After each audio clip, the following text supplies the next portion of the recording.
ഈശോ മിശിഹായ്ക്ക് സ്തുതിയായിരിക്കട്ടെ.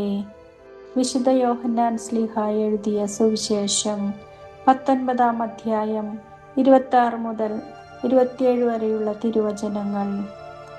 യേശു തൻ്റെ അമ്മയും താൻ സ്നേഹിച്ച ശിഷ്യനും അടുത്തു നിൽക്കുന്നത് കണ്ട് അമ്മയോട് പറഞ്ഞു, സ്ത്രീയെ, ഇതാ നിന്റെ മകൻ. അനന്തരം അവൻ ആ ശിഷ്യനോടും പറഞ്ഞു, ഇതാ നിന്റെ അമ്മ. അപ്പോൾ മുതൽ ആ ശിഷ്യൻ അവളെ സ്വന്തം ഭവനത്തിൽ സ്വീകരിച്ചു.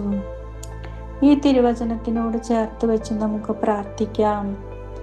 ഈശോയെ, അവിടുത്തെ അമ്മയെ ഞങ്ങൾക്കും കൂടി അമ്മയായി നൽകിയതിനായി അങ്ങയോട് ഞങ്ങൾ നന്ദി പറയുന്നു. അമ്മയുടെ വിമല ഹൃദയത്തിലൂടെ ഈശോയുടെ തിരുഹൃദയത്തിലേക്കുള്ള പുണ്യയാത്രയിൽ അമ്മേ, ഞങ്ങളെയും കൂടി ചേർക്കണമേ. ഉള്ളിലുള്ള ഉത്കണ്ഠ ഈശോയോട് ഉണർത്തിച്ച വ്യാകുല മാതാവ് നമ്മുടെ സങ്കടങ്ങളെ സക്രാരിയിൽ സമർപ്പിക്കുവാൻ നമ്മോടും ആവശ്യപ്പെടുന്നു.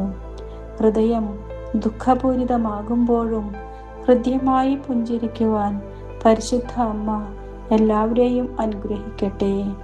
മാതാവേ, അങ്ങ് ദൈവ തിരുമനസ്സിന് കീഴ്വഴങ്ങിയതുപോലെ ഞങ്ങളും എല്ലാ കാര്യങ്ങളിലും ദൈവ തിരുമനസ് നിറവേറ്റുവാൻ അമ്മേ, ഞങ്ങളെയും സഹായിക്കണമേ.